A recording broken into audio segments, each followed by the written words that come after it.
Mordecai responded to his niece. Mordecai said, he commanded to answer Esther, don't think you're going to escape it when they start changing all the laws. Don't think you're going to escape it when they come down with that hammer. Don't think. Now, how folk that talking about they about law and order are the most illegal, unlawful people you ever seen in your life. But they know how to trick us. They know how to deceive us. They only about law when it's working for them. They only want to lock people up when it don't look like them.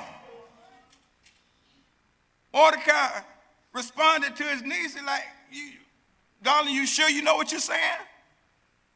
He said, think not with yourself that you're going to escape the king's house more than the rest of us.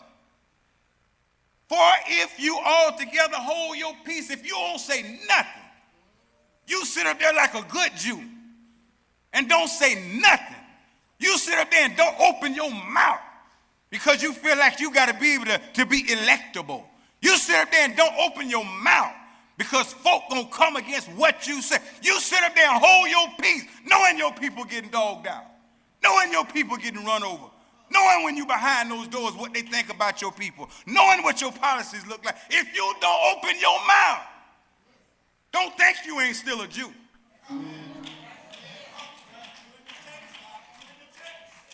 He says, and if you don't open your mouth, guess what?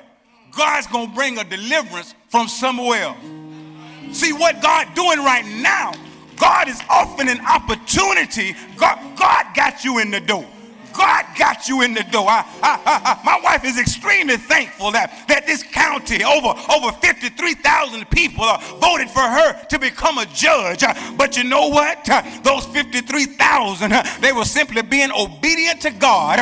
On that stand, she got to do what God tells her to do.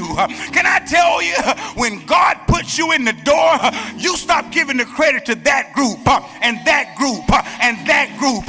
When God puts you in the seat, God put you in and God can bring you down. Don't get confused and think that your success got anything to do with you. Don't get confused and think your success got anything to do with who you know or where you from or who your family is or how much money you got. You don't know by now you can make all the money that you want and still end up like P. Diddy and R. Kelly, locked up in a jail cell. You ain't figured that out by now.